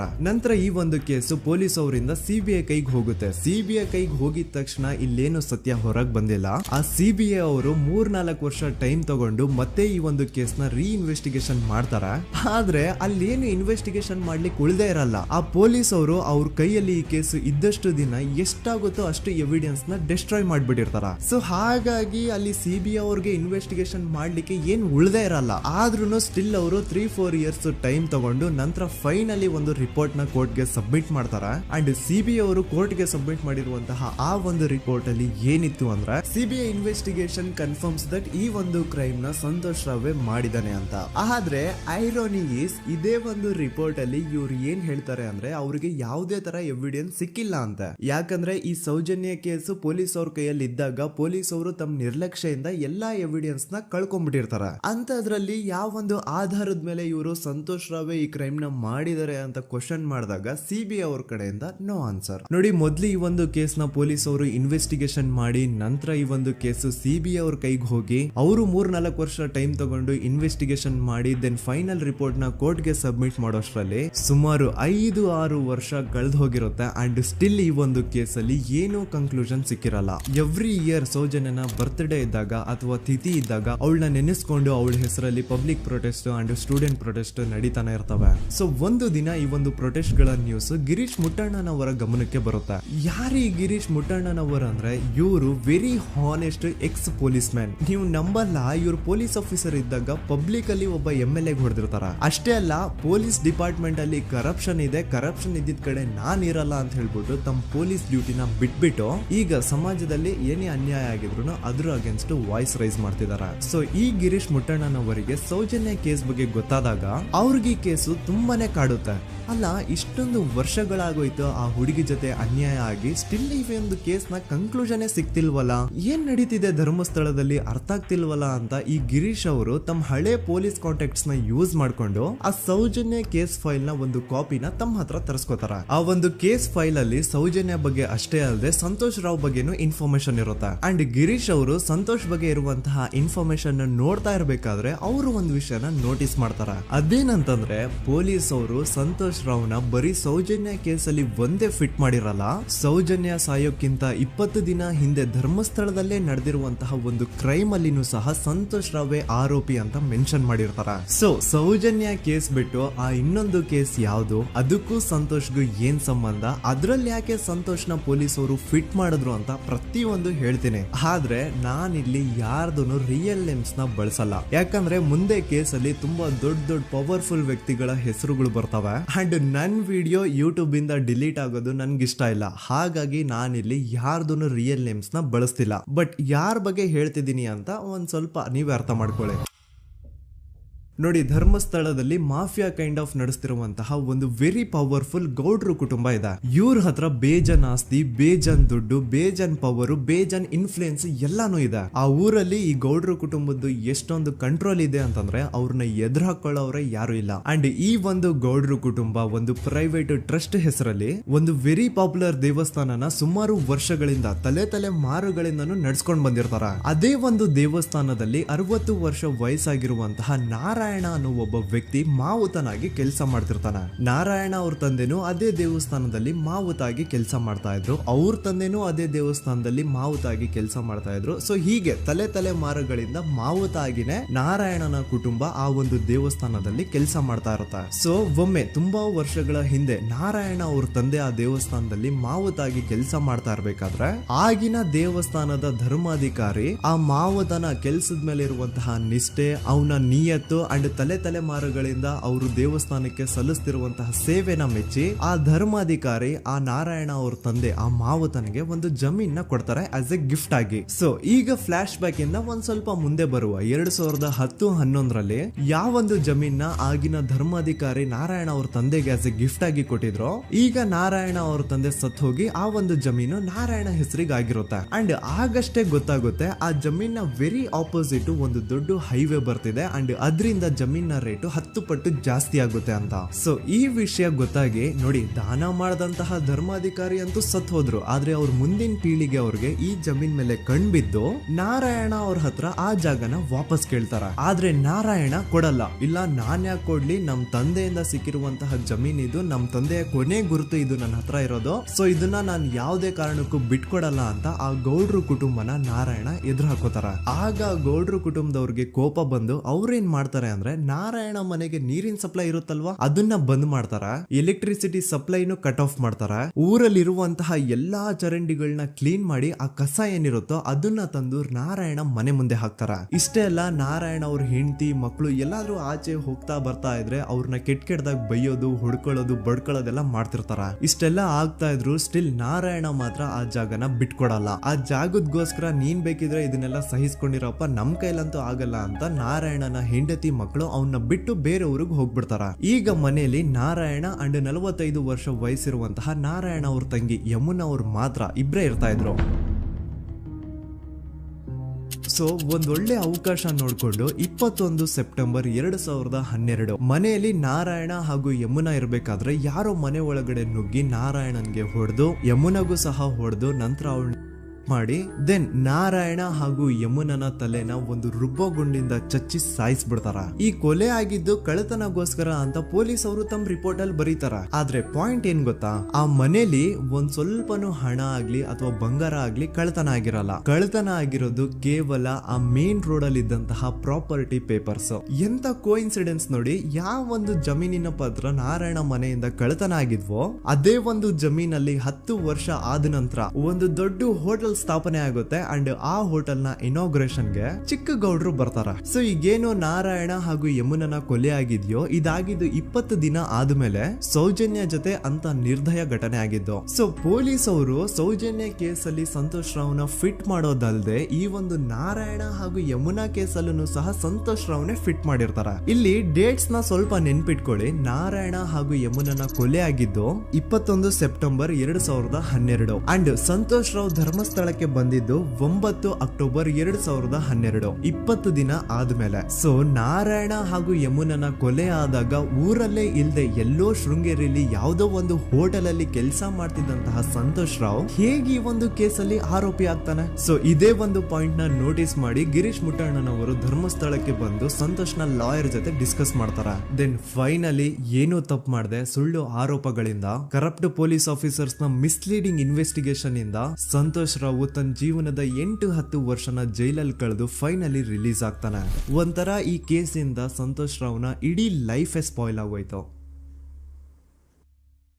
ಈಗ ಸಂತೋಷ್ ರಾವ್ ರಿಯಲ್ ಆರೋಪಿ ಅಲ್ಲ ಅಂತ ಕೋರ್ಟ್ ಅಲ್ಲಿ ಪ್ರೂವ್ ಆಯ್ತು. ಹಾಗಿದ್ರೆ ರಿಯಲ್ ಆರೋಪಿ ಯಾರು? ಪೊಲೀಸ್ ಅವರು ಯಾಕೆ ಕೇಸಲ್ಲಿ ಇಷ್ಟೊಂದು ಅನ್ಫೇರ್ ಇನ್ವೆಸ್ಟಿಗೇಷನ್ ಮಾಡಿದ್ರು? ಯಾರ ರಿಯಲ್ ಹೆಸರನ್ನ ಮುಚ್ಚಿಡ್ಲಿಕ್ಕೆ ಪೊಲೀಸ್ ಆಫೀಸರ್ಸ್ ಈ ಒಂದು ಕೇಸಲ್ಲಿ ಸಂತೋಷ್ ರಾವ್ನ ಸಿಗ್ಹಾಕ್ಸಿದ್ರು? ಇದೆಲ್ಲ ಥಿಂಕ್ ಮಾಡ್ತಾ ಹೋದ್ರೆ ನೋಡಿ, ಆ ಊರಲ್ಲಿ ಆ ಪೊಲೀಸ್ ಆಫೀಸರ್ಸ್ಗೆ ಲಂಚ ಕೊಡೋಷ್ಟು, ಒಂದು ಪೊಲೀಸ್ ಇನ್ವೆಸ್ಟಿಗೇಷನ್ ನ ಸ್ಟಾಪ್ ಮಾಡೋಷ್ಟು ಅಥವಾ ಇನ್ವೆಸ್ಟಿಗೇಷನ್ ನ ಮಿಸ್ಲೀಡ್ ಮಾಡೋಷ್ಟು ಇನ್ಫ್ಲುಯೆನ್ಸ್ ಆಗ್ಲಿ, ಪವರ್ ಆಗ್ಲಿ ಅಥವಾ ಮನಿ ಆಗ್ಲಿ ಊರಿನ ಗೌಡ್ರ ಹತ್ರ ಮಾತ್ರ ಇದ್ದಿದ್ದು. ಸೊ ಈಗ ಸಂಶಯದ ಮುಳ್ಳು ಗೌಡ್ರ ಕಡೆ ತಿರುಗುತ್ತಾ. ನೋಡಿ, ಪೊಲೀಸ್ ಅವರು ಸುಮ್ನೆ ಸಂತೋಷ್ ರಾವ್ನ ನಾರಾಯಣ ಹಾಗೂ ಯಮುನಾ ಕೇಸಲ್ಲಿ ಫಿಟ್ ಮಾಡಿದ್ರು. ಈಗ ಆ ಒಂದು ಕೊಲೆ ಪ್ರಕರಣಕ್ಕೂ ಸಂತೋಷ್ ರಾವ್ಗೂ ಏನು ಸಂಬಂಧನೇ ಇರ್ಲಿಲ್ಲ. ಹಂಗೆ ಥಿಂಕ್ ಮಾಡಿ, ನಾರಾಯಣ ಸತ್ರೆ ಅಥವಾ ಅವನ ತಂಗಿ ಯಮುನಾ ಸತ್ರೆ ಯಾರಿಗ ಅಡ್ವಾಂಟೇಜ್ ಆಗುತ್ತೆ? ಊರಿನ ಗೌಡ್ರಿಗೆ, ಯಾಕಂದ್ರೆ ಅವ್ರಿಗ ಜಮೀನ್ ಸಿಗುತ್ತಾ. ಸೊ ಈಗ ನಾರಾಯಣ ಹಾಗೂ ಯಮುನಾ ಕೇಸಲ್ಲಿ ಸಂತೋಷ್ ರಾವ್ ಆರೋಪಿ ಅಲ್ಲ ಅಂತ ಪ್ರೂವ್ ಆದ್ಮೇಲೆ ಹಾಗಿದ್ರೆ ಆ ಕೊಲೆ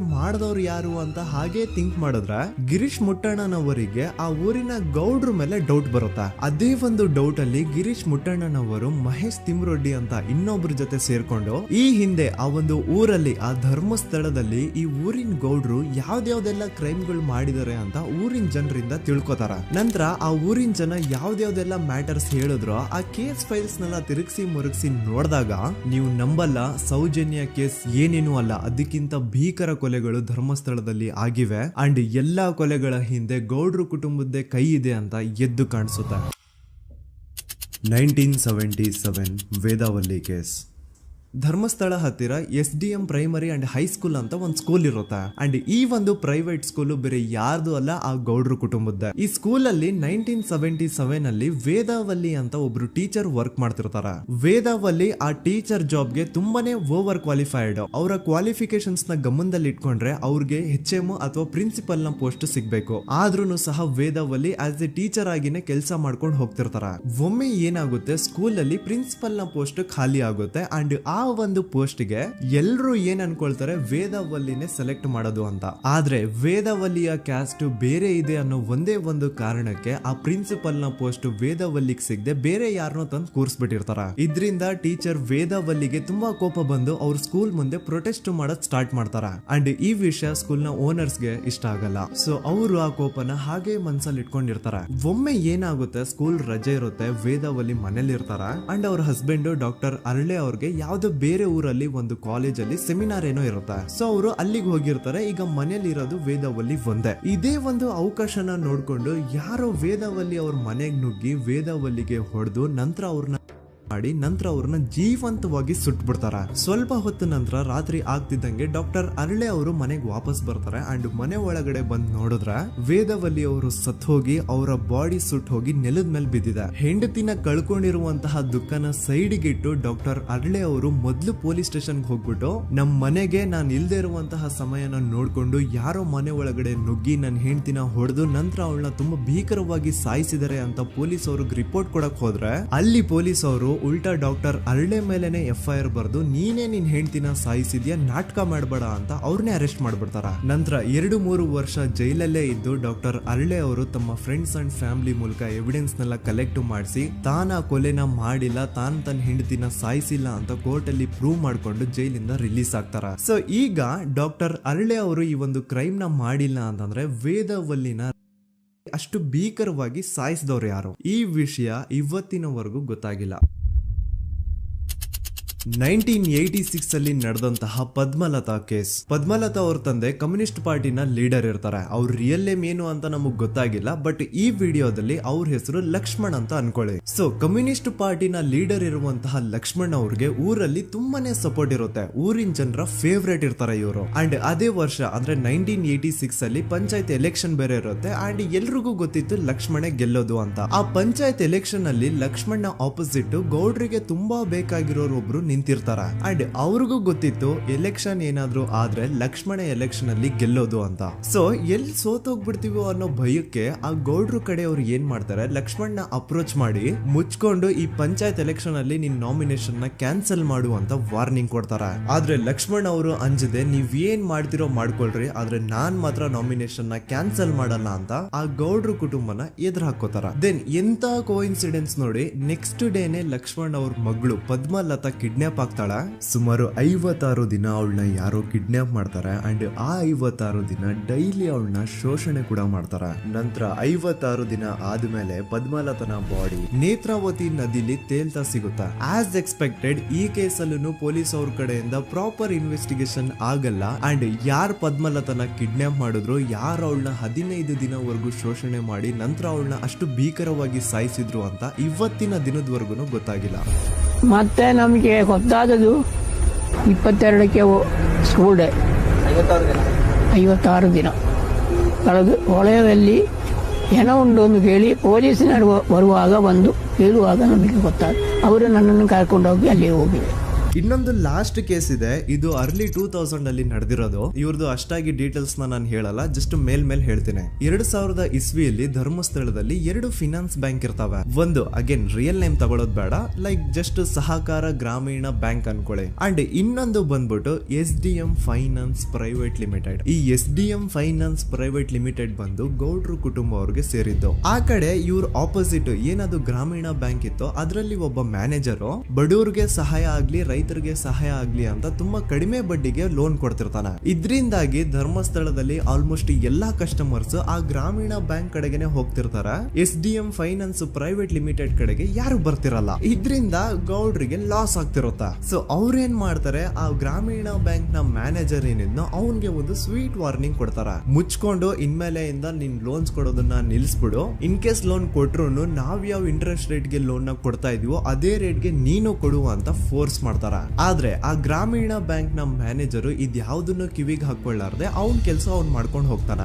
ದೆನ್ ಸಡನ್ಲಿ ಒಂದು ದಿನ ಬ್ಯಾಂಕ್ ಮ್ಯಾನೇಜರ್ ನ ಹೆಂಡತಿನ ಮನೆ ಒಳಗಡೆನೆ ನುಗ್ಗಿ ಯಾರು ಮಾಡಿ ತುಂಬಾ ಭೀಕರವಾಗಿ ಸಾಯಿಸ್ಬಿಡ್ತಾರ. ಇದ್ರ ರಿಗಾರ್ಡಿಂಗ್ ಆ ಬ್ಯಾಂಕ್ ಮ್ಯಾನೇಜರ್ ಪೊಲೀಸ್ ಸ್ಟೇಷನ್ ಅಲ್ಲಿ ಕಂಪ್ಲೇಂಟ್ ಕೊಡಕ್ ಹೋದ್ರೆ ಪೊಲೀಸ್ ಅವರು ಉಲ್ಟಾ ಆ ಬ್ಯಾಂಕ್ ಮ್ಯಾನೇಜರ್ ಹೆಸರಲ್ಲೇ FIR ಬರ್ದು ನೀನೇ ನಿನ್ ಹೆಂಡತಿನ ಸಾಯಿಸಿದ್ಯಾ ಅಂತ ಅವನ್ನೇ ಅರೆಸ್ಟ್ ಮಾಡ್ಬಿಡ್ತಾರ. ನಂತರ 1-2-3 ವರ್ಷ ಆ ಬ್ಯಾಂಕ್ ಮ್ಯಾನೇಜರ್ ಜೈಲಲ್ಲಿ ಇರ್ತಾನೆ. ಅದಾದ್ಮೇಲೆ ಅವನ ಕ್ರೈಮ್ ನ ಮಾಡಿಲ್ಲ ಅಂತ ಕೋರ್ಟ್ ಅಲ್ಲಿ ಪ್ರೂವ್ ಆಗುತ್ತೆ. ಆದ್ರೆ ರಿಯಲ್ ಕ್ರೈಮ್ ಮಾಡಿದವರು ಯಾರು ಅಂತ still it's A question mark. And ಇನ್ನೊಂದು ನಾರಾಯಣ ಅಂಡ್ ಯಮುನಾ ಕೇಸ್ ಬಗ್ಗೆ ಅಂತೂ ನಾನು ಆಗ್ಲೇ ನಿಮ್ಗೆ ಎಕ್ಸ್ಪ್ಲೇನ್ ಮಾಡಿದೆ. ಸೊ ಎಂತಹ ಕೋ ಇನ್ಸಿಡೆಂಟ್ಸ್ ಗಳು ನೋಡಿ, ಯಾರೆಲ್ಲ ಆ ಧರ್ಮಸ್ಥಳದಲ್ಲಿ ಗೌಡ್ರು ಕುಟುಂಬನ ಎದುರಾಕೊಂಡಿದಾರೋ ಅವ್ರ ಜೀವನದಲ್ಲಿ ಏನೋ ಒಂದು ತುಂಬಾ ದೊಡ್ಡ ದುರಂತ ನಡೆದು ಹೋಗುತ್ತಾ. ಅಂಡ್ ಸರ್ಪ್ರೈಸಿಂಗ್ಲಿ ಅವ್ರ ಕೇಸಲ್ಲಿ ಪೊಲೀಸ್ ಅವ್ರ ಕಡೆಯಿಂದ ಪ್ರಾಪರ್ ಇನ್ವೆಸ್ಟಿಗೇಷನ್ ಆಗಲ್ಲ. ಅಂಡ್ ಯಾರ ಕ್ರೈಮ್ ನ ಮಾಡಿದ್ರು ಅಂತ ಯಾವತ್ತೂ ಹೊರಗ್ ಬರೋದೇ ಇಲ್ಲ. ಸೊ ಈ ಗೌಡ್ರು ಕುಟುಂಬದವರು ಧರ್ಮಸ್ಥಳದಲ್ಲಿ ಬೇಜನ್ ಕರ್ಮಕಾಂಡಗಳನ್ನ ಮಾಡಿದ್ದಾರೆ. ಅಂಡ್ ಅವ್ರ ಪವರ್ ಅಂಡ್ ಅವ್ರಿಗಿರುವಂತಹ ಇನ್ಫ್ಲೂಯೆನ್ಸ್ ಇಂದ ಆ ಎಲ್ಲಾ ಕೇಸ್ ನ ಮುಚ್ಚಾಕಿದ್ದಾರೆ ಅಂತ ಮಹೇಶ್ ಹಾಗೂ ಗಿರೀಶ್ ಮುಟ್ಟಣ್ಣನವರ ಹೇಳಿಕೆ ಆಗಿದೆ. ಸೊ ಗೌಡ್ರು ಫ್ಯಾಮಿಲಿನ ಟ್ರ್ಯಾಕ್ ರೆಕಾರ್ಡ್ ನೋಡಿದ್ರೆ ಧರ್ಮಸ್ಥಳದಲ್ಲಿ ಒಂದು ಹುಡುಗಿನ ರೇಪ್ ಅಂಡ್ ಮರ್ಡರ್ ಮಾಡಿ ದೆನ್ ಪೊಲೀಸ್ ಅವ್ರಿಗೆ ಲಂಚ ಕೊಟ್ಟು ಇನ್ವೆಸ್ಟಿಗೇಷನ್ ನ ಮಿಸ್ಲೀಡ್ ಮಾಡೋಷ್ಟು ಪವರ್ ಇನ್ಫ್ಲೂಯೆನ್ಸ್ ಈ ಗೌಡ್ರು ಕುಟುಂಬಕ್ಕೆ ಮಾತ್ರ ಇರೋದು. ಈಗ ಸಂತೋಷ್ ರಾವ್ ಅಂತೂ ಸೌಜನ್ಯ ಕೇಸಲ್ಲಿ ಆರೋಪಿ ಅಲ್ಲ ಅಂತ ಪ್ರೂವ್ ಆಯ್ತು. ಹಾಗಿದ್ರೆ ರಿಯಲ್ ಆರೋಪಿ ಯಾರು? ನೆನಪು ಮಾಡ್ಕೊಳ್ಳಿ, 11 ಅಕ್ಟೋಬರ್ 2012 ಸಂಜೆ 5 ಗಂಟೆ ಹಾಗೆ ಬಾಹುಬಲಿ ಬೆಟ್ಟದಲ್ಲಿ ಸಂತೋಷ್ ರಾವ್ ತನ್ನ ಪಾಡಿಗೆ ತಾನು ಸೀನರೀಸ್ ನ ಎಂಜಾಯ್ ಮಾಡ್ಕೊಂಡು ಸುಮ್ನೆ ಕೂತಿರ್ಬೇಕಾದ್ರೆ ಅವನ ಹತ್ರ 5 ಜನ ಕಿಡಿಗೇಡಿಗಳು ಬಂದು ಜಗಳ ತೆಗಿತಾರ. ಆ 5 ಜನ ಕಿಡಿಗೇಡಿಗಳು ಯಾರು ಅಂತ ನಾನು ಇಲ್ಲಿವರೆಗೂ ನಿಮ್ಗೆ ಹೇಳಿಲ್ಲ. ಸೊ ಅವರು ಬೇರೆ ಯಾರು ಅಲ್ಲ, ಚಿಕ್ಕ ಗೌಡ್ರು ಮಗ ನಿಶಾಂತ್ ಜೈನ್ ನ ವೆರಿ ಕ್ಲೋಸ್ ಫ್ರೆಂಡ್ಸ್. ಅವ್ರು ದಣಿ ಮಾಡಿರುವಂತಹ ಕ್ರೈಮ್ ಅಲ್ಲಿ ಬೇರೆ ಯಾರನ್ನಾದ್ರೂ ಸಿಗಿಸ್ಬೇಕಲ್ಲ ಅಂತ ಇವ್ರು ಬಕ್ರ ಹುಡುಕ್ತಾ ಇರ್ಬೇಕಾದ್ರೆ ಆಗ ಇವ್ರಿಗೆ ಸಿಗೋದೆ ಸಂತೋಷ್ ರಾವ್. ಅಗೇನ್ ಇನ್ನೊಂದು ಎಂತ ಕೋಇನ್ಸಿಡೆನ್ಸ್ ನೋಡಿ, ಸಂತೋಷ್ ರಾವ್ ಸೌಜನ್ಯ ಕೇಸಲ್ಲಿ ಅರೆಸ್ಟ್ ಆದ ನಂತರ ಚಿಕ್ಕ ಗೌಡ್ರು ಮಗ ನಿಶಾಂತ್ ಜೈನ್ ದೇಶನೇ ಬಿಟ್ಟು ಹೋಗ್ಬಿಡ್ತಾನ. ಈ ಕೇಸಲ್ಲಿ ಚಿಕ್ಕ ಗೌಡ್ರು ಮಗ ಇನ್ವಾಲ್ವ್ಮೆಂಟ್ ಇದೆ ಅಂತ ಯಾರಿಗೂ ಡೌಟೇ ಬರ್ತಾ ಇರ್ಲಿಲ್ಲ. ಡೌಟ್ ಯಾವಾಗ ಬಂತು ಅಂದ್ರೆ ಆ 5 ಜನ ಕಿಡಿಗೇಡಿಗಳು ಯಾರು ಸಂತೋಷ್ನ ಈ ಒಂದು ಕೇಸಲ್ಲಿ ಸಿಗಾಕ್ಸಿದ್ರು ಆ 5 ಜನರಲ್ಲಿ ಒಬ್ಬ ರವಿ ಪೂಜಾರಿ ಅಂತಾನು ಇರ್ತಾನೆ.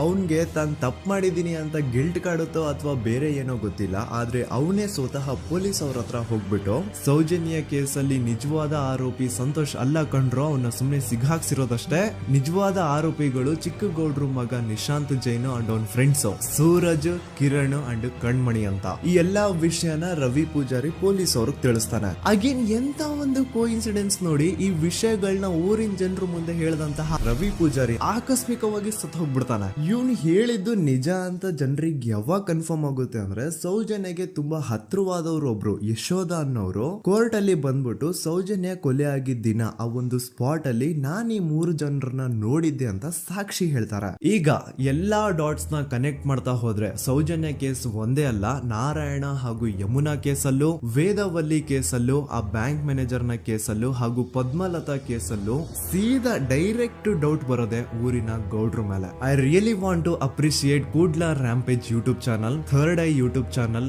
ಗಿರೀಶ್ ಮುಟ್ಟಣ್ಣನವರು ಸರ್ ಹಾಗೂ ಮಹೇಶ್ ಅವರು ಅಂಡ್ ಆಲ್ ಅದರ್ಸ್. ಇವರ ಕಾನ್ಸ್ಟೆಂಟ್ ಎಫರ್ಟ್ಸ್ ಇಂದಾನೆ ಸತ್ಯ ಏನಂತ 1 by 1 ಹೊರಗೆ ಬರ್ತಿದೆ and they are trying their level best to catch real criminals. At present Soujanya case ಬಗ್ಗೆ ಅಪ್ಡೇಟ್ ಏನು ಅಂತಂದ್ರೆ ಹೈಕೋರ್ಟ್ ವರೆಗೂ ಈ ಒಂದು ಕೇಸ್ ಹೋಗಿದೆ ಅಂಡ್ ಈ ಕೇಸಲ್ಲಿ ಈಗ ಇನ್ನೊಮ್ಮೆ ಮತ್ತೆ ಫ್ರೆಶ್ ಆಗಿ ರೀಇನ್ವೆಸ್ಟಿಗೇಷನ್ ಸ್ಟಾರ್ಟ್ ಆಗಬೇಕು ಅಂತ ಹೋರಾಟ ನಡೀತಿದೆ.